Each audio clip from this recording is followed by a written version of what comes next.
নমস্কার, সকলের জন্য শুভেচ্ছা রেখে আমি আজকে কবিতা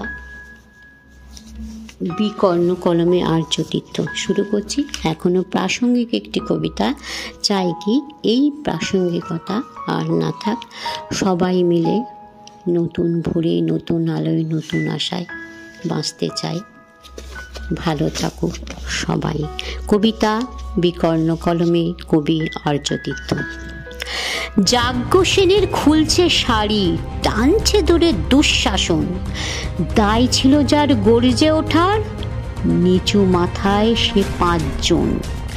দুর্যোধনের নগ্ন উরু, ইঙ্গিতে তার ধর্ষকাম, হস্তিনাপুর দেখছে বসে, ধ্বস্ত হতে তার সুনাম। অন্ধ রাজা সিংহাসনে আর্ত চেঁচান বৌমাতার, নিজের দলের নির্যাতনে সব রাজা হন নির্বিকার। কর্ণ বসে হাসছে হাহা, রাজার দলের লোক তো সে, শর্তবিহীন সমর্থনে তাবৎ আরাম সুখ বসে। ভীষ্ম, দ্রোণ, কৃপ নীরব, সরকারি লোক হাজার হোক, রাজার কথাই তোমার কথা, তুমি যখন রাজার লোক। খল শকুনি দেখছে সবই, বস্তুত সে ধ্বংস চায়, ঘরের মাটি লাল হয়ে যাক, দেশ বিভাগের যন্ত্রণায়।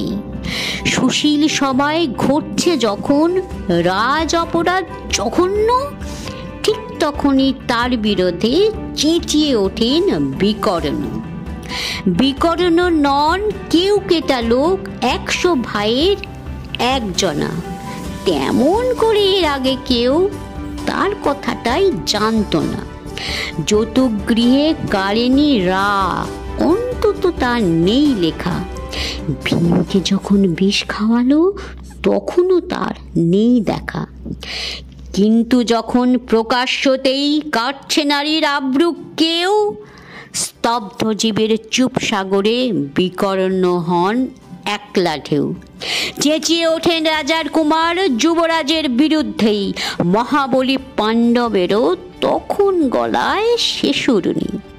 রাজাও যখন নীরব থেকে সায় দিয়ে যায় ধর্ষণে, ঠিক তখনই সমস্ত যুগ বিকর্ণদের স্বর-শোনে। আমরা যারা কিচ্ছুটি নই, একটি মোটে ভোট কেবল, অত্যাচারের সামনে এলে সঙ্গী শুধু চোখের জল। পুষ্যভাবে যাবনা চেবাই, অন্ধ এবং নিকর্ণ, প্রার্থনা থাক আমরা যেন একবারই হই বিকর্ণ।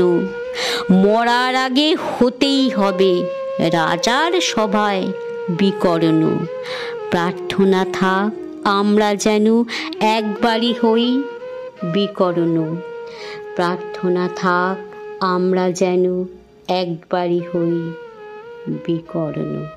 নমস্কার, ভালো থাকুন সবাই।